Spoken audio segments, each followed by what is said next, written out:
Hello, fight fans. Seattle Mike, MMA with Friends, here again with my good friend Wyatt Matheson.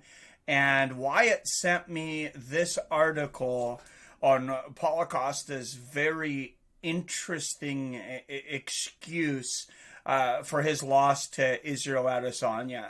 It seems to come out a little bit late, but you want to go through that with us, Wyatt? Sure. So, as I'm sure most of you guys have heard by now, Paulo Costa has decided to make an excuse for why he lost to Adesanya, which is that he was drunk, which is very strange to me because if you're going to make an excuse that it's like, okay, something horrible happened, family emergency, whatever, you got hit by an asteroid, I don't care. Why the heck are you saying something that you chose to do to hamper your performance? You hear John Jones all the time do whatever, the sand blowing, banging strippers, whatever, fucking coke up his nose, up his ass, all that shit. But he won. He won and came out with it later. No yeah. Right? He doesn't need excuses because he doesn't lose. Whereas Paulo, dude, let's just kind of go over what his night was like. Because he talked about he drank a bottle of wine, he got drunk, it hampered his performance. So, in essence, what happened to Paulo Costa that night? To me, he got drunk. He went to this nice new club known as the UFC. He started grinding on a black dude. We can say Adesanya. Let's just use Bill Cosby for this example. And before he knew it, he was unconscious on the ground, being sexually assaulted by Bill Cosby, and that was his night. So maybe he did have a good time, you know? Maybe he enjoyed his unconscious sexual assault dry humping. Who knows? But yeah, that excuse was something special to me. He talked about he was at 10 to 20% capacity. It's like, but who put you at 10 to 20% capacity? You're the one who decided, oh, you know, I can't sleep. Let me have a quick drink. Okay, fair enough. Oh, I still can't sleep. Let me keep going. And then another one drinks a whole bottle of wine. Like, how do you think that's going to help you? You're way better off being sleep deprived than drunk or hungover or just a bona fide idiot. I'm going to read what he says, and then I'm going to kind of give, I guess, my experience with wine and athletics. So he said in Portuguese, I was kind of drunk when I fought. When I fought, maybe on a hangover, Costa said in Portuguese. I couldn't sleep because of the leg cramps. Keep in mind that the fight happens at 9 a.m. local time. That is a good point. We have to wake up at 5 to get ready, stretch, wrap our hands. The UFC told us to wake up at 5 in the morning to go to the arena to fight. I hadn't slept until 2:30. So when was he drinking? It was my mistake, and I don't blame anyone else. It was something I chose to do, but in order to try to sleep, because I had to sleep since I was awake for 24 hours, I had wine, too much wine, a bottle of wine to try to black it out. I had a glass, and it didn't work. 2 glasses that didn't work. A half bottle didn't work. This is an alcoholic. I had it all. Oh my God. I had it all. He does not look like a guy that drinks a lot. I mean, it'd be great to be able to drink bottles of wine and look like Paulo Costa.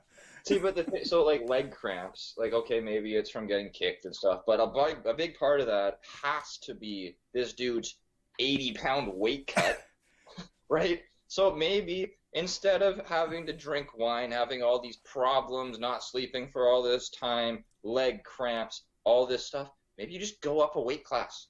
Like, is it that complicated? If you're walking around at 240 pounds, which is 10 pounds heavier than the current heavyweight champion, maybe you should change your weight class.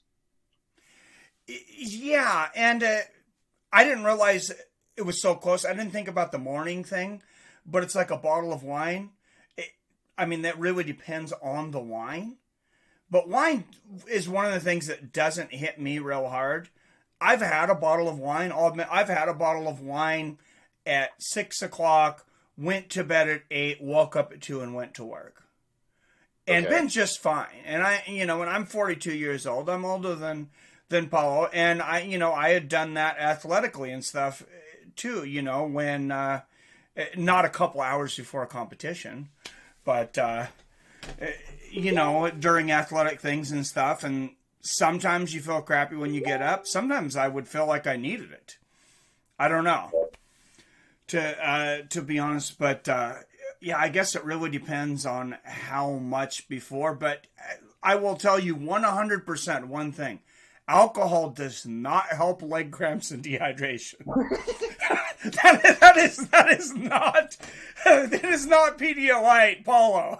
Oh my God. It's the exact opposite. I didn't even think about that part. Yeah. You're totally right. Yeah, let me get more dehydrated. So you're already so dehydrated. You're like on death's bed, and it's like, let's grab a bottle of whiskey. I mean, if it were Connor, you know, selling some of the proper 12, I might buy it, but if it's Connor, nobody's gonna buy it if he's like, oh, I had leg cramps, I got drunk before, and then I got my ass kicked and humped out of the building. And how long ago has this fight been? Shouldn't he bring this up in the post-fight interview? Or something like, yeah, because but the whole time after the fight, he's like, I'm going to make no excuses, but something was wrong. It's like, that's an excuse. What do you mean make no excuses? And then he kept saying that over and over again. He's like, and then this was like a month later, I'm going to come back and beat Adesanya because I was all fucking compromised for this fight. No excuses. That's, again, an excuse, but no excuses, and I'm going to come back and win. And now you finally come out and say this, which, again, dude, just say there was something wrong with your family. Say something happened, but don't say, oh, you know, my genius ass decided I'm dehydrated. I need to get more dehydrated and drunk. So he said blackout. He was trying to black out drunk.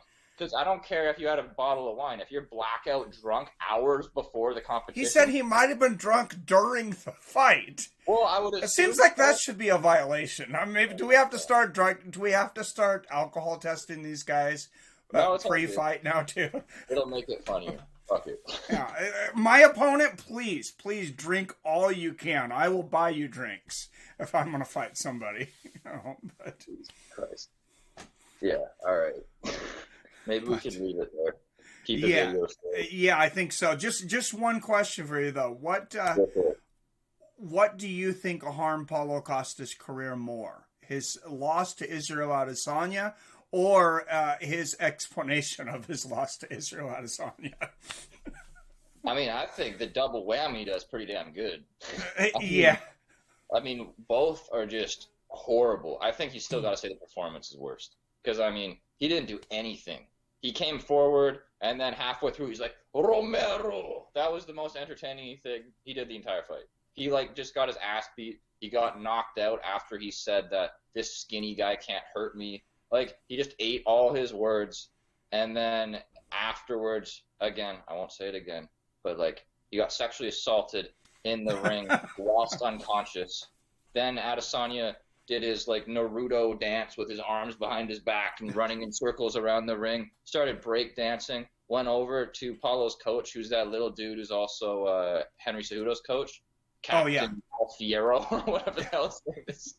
What kind of guy's name's Captain Alfiero? And he goes over to him, and that guy's, like, talking shit the whole time, and then Adesanya comes up to him and goes, like, I came all over you. And then, like, I didn't hear you said that. That is. Did you not see that? No. There's an interview my with goodness. Adesanya afterwards where he's talking about him, and he's like, there was this little midget in the background during the entrances, and he's like dancing and stuff. And he's like, what the hell is he doing? He thinks he's going to distract me? I'm trying to focus on this big, wild, drunk animal in front of me.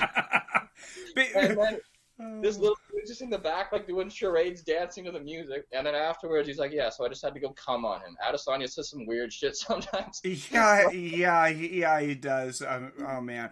I mean, between him dry humping Costa and then starting to grow breasts out of nowhere, I really got to start to wonder about this guy. Yeah, this guy's great, man. This is a guy that could be one day considered the GOAT, so just keep that in mind. The GOAT of everything. Yes. All right, guys. Well, hey, thanks again for joining me for another video, Wyatt. This was fun. We'll have to do more of these, guys. I hope you guys like these. Let us know down in the comments. As always, I love you. I respect you. And we'll see your fine asses later.